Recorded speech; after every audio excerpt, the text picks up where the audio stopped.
அரசே, மாணவர்களே, இளைஞர்களே, ஜனநாயக கட்சிகள் அமைப்புகளே, உங்கள் அனைவருக்கும் புரட்சிகர மாணவர் இளைஞர் முன்னணியின் சார்பாக பணிவான வணக்கத்தை தெரிவித்துக் கொள்கிறோம். இன்று எங்க இருக்கோம் அப்படின்னா, டாக்டர் மருத்துவர் அஜித்குமார் அவர்களின் வீட்டில் இருக்கோம். கடலூர் மாவட்டம் பண்ருட்டி வட்டத்தை சேர்ந்த பகுதியில் இன்னைக்கு இருக்கிறோம். குறிப்பாக எதுக்காக அப்படின்னா, இந்த மாணவர் தற்போது உயிரோடு இல்லை என்பது சொல்லக்கூடாது, அவர் கொண்டிருக்கிறாங்க. ஆனால் தற்கொலை என்ற பேரில் நீங்கள் அந்த மாணவரை இத்தனை ஆண்டு காலமாக இழுக்கடிச்சு சித்திரவதை செய்திருக்கிறாங்க. குறிப்பாக சாதி அடக்குமுறையின் காரணமாக இன்னைக்கு கொண்டிருக்காங்க.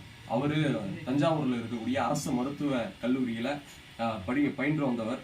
அவரோட படிப்பு காலங்கள் முடிந்த பிறகும் ப்ராக்டிக்கலில் ஃபெயில் போட்டு அவர் குறிப்பாக நீட்டு தேர்வு எதிர்த்து அனிதாவோட மரணத்தின் பொழுது பெரும் போராட்டங்கள் நடத்திய ஒரு முற்போக்கு மாணவர். அப்படியேப்பட்ட ஒரு மாணவரை இன்னைக்கு கொண்டிருக்கிறது.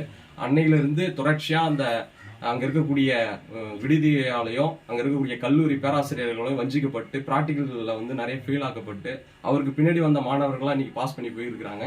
ஆனா இவரை மட்டும் தொடர்ச்சியா கார்னர் பண்ணி அவர் பாஸ் பண்ண விடாம தடுத்து இருக்கிறாங்க. குறிப்பா குடும்பத்தெல்லாம் பாத்தீங்க அப்படின்னா, இது சீட்டி போட்ட வீடு, பக்கத்துல இருக்கு கூரை வீடு. சீட்டி போட்ட வீடே 1 வருஷம் தான் ஆகுது. அவரு ரொம்ப ஏழ்மையில கூலி தொழிலாளி, கூலி விவசாயியோட மகன். அவரு இப்படி கடுமையான கஷ்டத்துல ஹாஸ்டல் ஃபீஸ் கட்டி, மெஸ் ஃபீஸ் கட்டி இன்னைக்கு மொத்த குடும்பம் அவரை டாக்டர் ஆக்குறதுக்கு கல் வேலை செஞ்சு இப்படி படிக்க வச்சிருக்காங்க. ஆனா இப்படி படிச்சு முடிச்சுட்டு வர தருவாயில இன்னைக்கு கடந்த மார்ச் மாதம் 16ஆம் தேதி அவர் இறந்துருக்காரு. 15ஆம் தேதியெல்லாம் நான் வீட்டுக்கு வந்தாடுறேன், தம்பி அனுப்பிச்சு விடுங்க, எல்லா பொட்டி படிக்கலாம் எடுத்துட்டு வந்தாருன்னு சொல்லி இருக்கிறாரு. இப்படி சொன்ன மாணவர் ஒரு நைட்ல எப்படி என்ன ஆயிருக்கும், அவர் இறந்துட்டாரு அப்படிங்கிறத செய்தியா மறுநாள் சொல்லி உடம்பு சரியில்லைன்னு வர சொல்லி இங்க சேர்த்து இறந்துட்டாரு அப்படின்னு சொல்லிட்டாங்க. இன்னொரு பக்கம் இந்த தேர்தல் காரணமாக வச்சு இந்த கேஸை ஊத்தி மூடி இருக்கிறாங்க. இது சிபிசிஐடியின் கீழே இது கொண்டு போய் உள்ள இருக்கக்கூடிய அந்த ஹாஸ்டல் வார்டனுங்க, டீனு, பேராசிரியர்கள் இவங்க அனைவரையும் இதுல ஆய்வு பண்ணணும். கேஸின் கீழே A1 A2ன்னு அவங்களை குற்றம் சுமத்தி அவங்களை விசாரணைப்படுத்தணும்.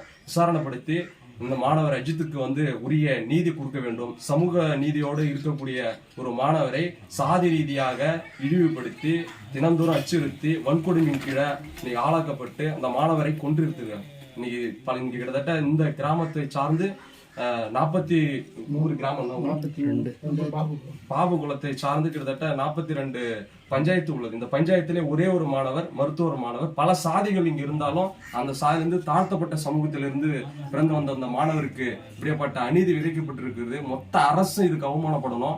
ஆக இவருக்கு நீதி கிடைக்கல அப்படின்னா இதை ஒருபோதும் விடமாட்டோம். மாணவர் அமைப்பு, மக்கள் அதிகாரம், ஜனநாயக கட்சிகள், அம்பேத்கரிய, பெரியாரிய, கம்யூனிஸ்ட் இயக்கங்களை ஒன்றிணைச்சு இவருக்கான நீதி கிடைக்கும் வரை போராடுவோன்றத கூறி அனைத்து மக்களும் இதுக்கான போராட்டங்களை முன்னெடுக்கணும். இதுக்கான குரலை எழுப்ப வேண்டும் கேட்டுக்கொள்கிறோம். புரட்சிகர மாணவ இளைஞர் முன்னணி, கடலூர் மாவட்டம் மாநில செயற்குழு உறுப்பினர் தோழர் பாலராஜ். நன்றி.